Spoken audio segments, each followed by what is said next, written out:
Magandang araw sa inyo lahat, mga kabataan. Welcome sa episode 2 ng ating Kape at Pangarap. Kamusta ang puso ninyo ngayong linggo? Malamang may dala-dala pa rin tayong mga sugat, diba? Mga salitang nasabi, mga pangyayaring sumakit, mga pananakit, na tila ba ay sadyang ginawa para tayo ay masaktan. At sa gitna ng ganitong mga sandali, naririnig natin ang isa sa pinakamahirap ngunit pinakamakapangyarihang utos.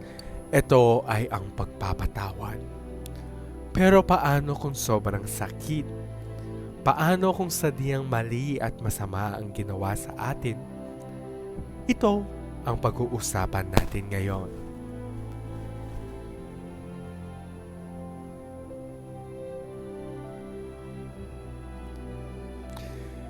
Tignan natin ang ating pangunahing talata mula sa gitna ng pinakamadilim, pinakamasakit na sandali sa kasaysayan.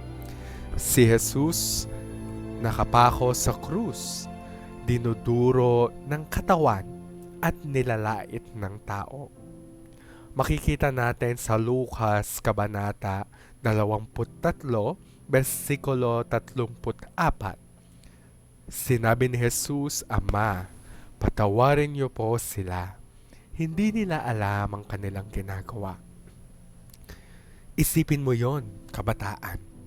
Sa oras ng kanyang pinakamatinding pisikal, emosyonal at espiritual na paghihirap, ang unang lumabas sa kanyang labi ay hindi paghihiganti, hindi galit, kung hindi pagpapatawad.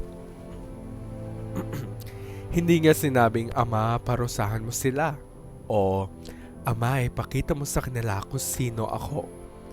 Sa halip, ang kanyang tinignan ang mga taong nang-aapi sa kanya at nakita ang kanilang kawalan ng alam, ang kanilang pagkakaligaw. Ang kanyang pagpapatawad ay hindi batay sa kanilang karapat-dapat, kundi sa kanyang katangian bilang isa na ama ng awa. Dito tingnan po natin ang masasabi ng mga ibang verse or mga supporting verses.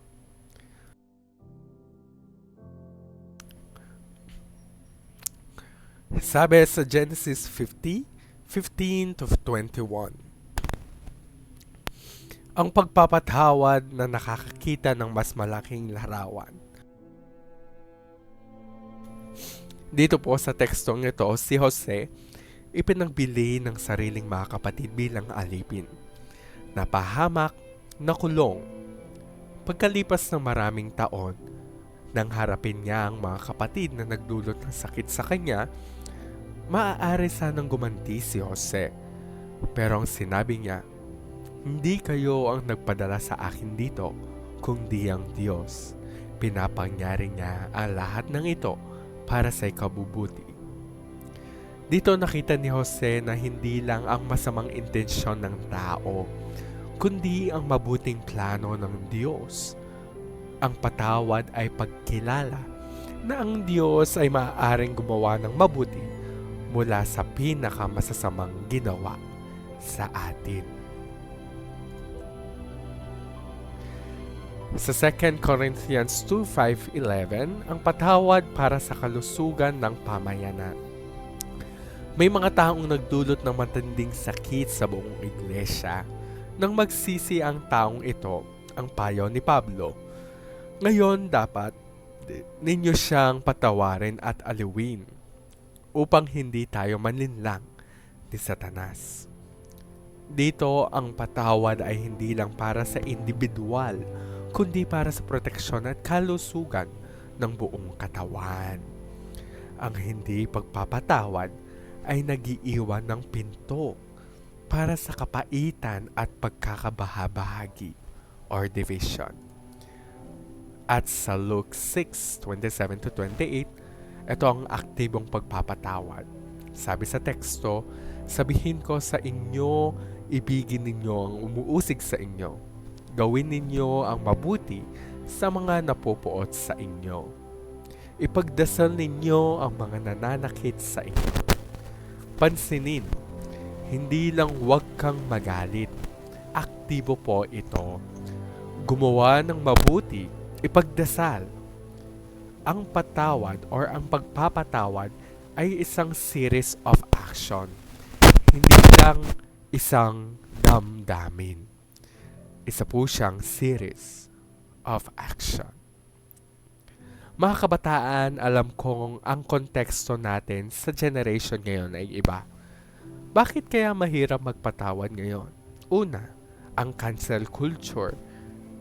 Normal na i-cancel ang taong nagkamali sa atin? Walang second chance. Sikat na sikat po yan sa Facebook and YouTube. Pag ang isang vlogger may nasabing kamalian or pagkakamali, kahit maliit, sila'y nakakancel. Nababawasan ng subscribers at nagkakaroon ng maraming bashers. Pangalawa, social media evidence. Nandiyan lagi ang ebidensya sa social media. Ang mga chat screenshot, post at story. Paulit-ulit nating nakikita. Kaya paulit-ulit din ang sakit. Pangatlo, andito yung pressure na dapat lagi tayong tama. Takot tayong magpatawad. Bakit?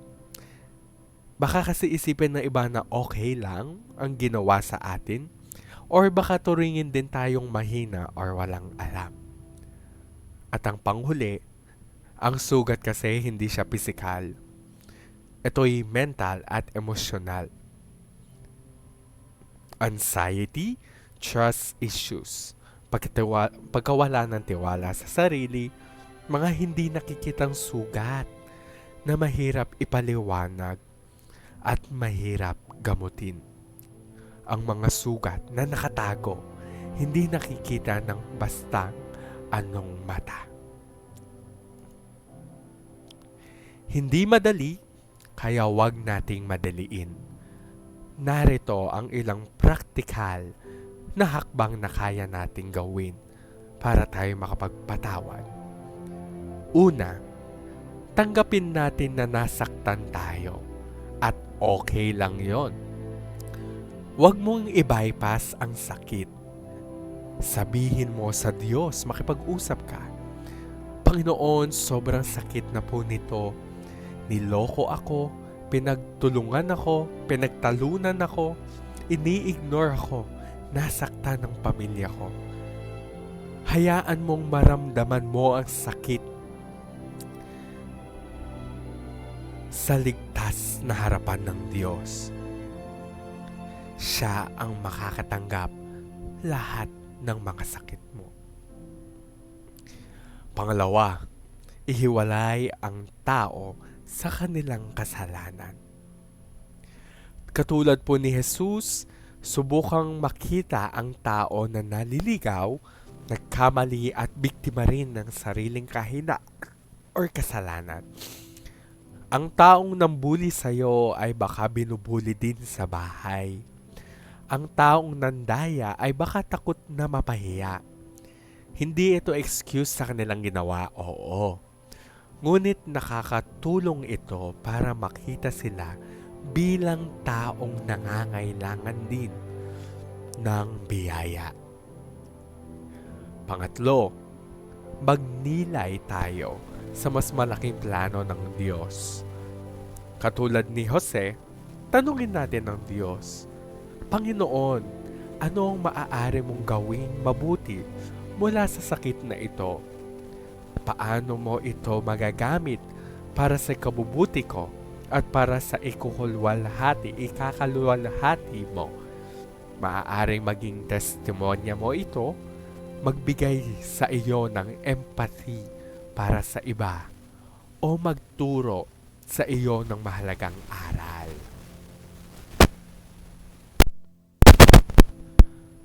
At pangapat, gumawa ng isang aktibong hakbang.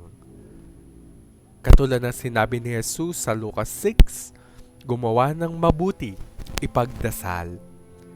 Maaaring isang simpleng kamusta ka na o mensahe o kaya ay ang pagpili na huwag magparating ng masasakit na salita tungkol sa kanila sa iba. Huwag niyo silang siraan. Simulan niyo rin magdasal o ipagdasal ang taong iyon araw-araw sa loob ng isang linggo. Sabihin niyo, Panginoon, pagalingin niyo po pagpalain mo ang pamilya niya, ipakita mo ang pag-iibig mo sa kanya. Makikita mong magbabago ang puso mo, hindi mo na ang puso nila. Alagaan ang iyong sarili sa proseso. Mga kapatid, ang pagpapatawad ay parang paggaling mula sa pagkakaopera. Kailangan mo ng pahinga. Kailangan ng mga masusustansyang pagkain. Yun ang mga salita ng Diyos. Kailangan mo din ng support system. Ayan mga tunay na kaibigan sa community or sa church.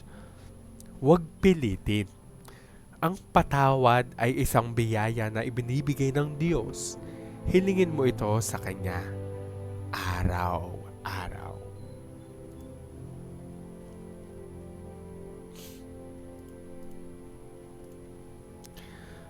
Ang pangarap ko, mga kabataan, ay makita kayong malaya.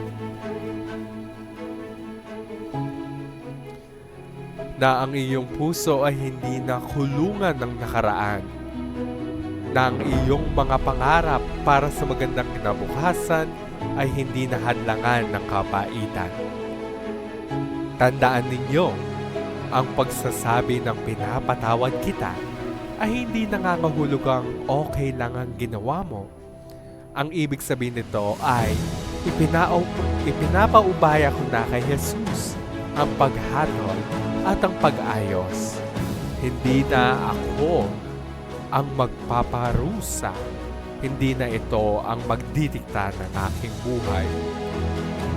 Si Jesus ang nagpatawad sa atin nang tayo ay makasalanan pa. Sa kanyang kapangyarihan, kayang-kaya nating magpatawad kahit kaano pa kasakit. Tara, inumin na natin ang natitirang kape. At kung may isang tao ngayon na pumasok sa isip mo habang pinapakinggan mo ito, hayaan mo ang Diyos na kausapin ka. Nandito siya upang tulungan ka sa bawat akbang. Maraming salamat sa pakikinig sa ating episode 2 ng ating Kape at Pangarap.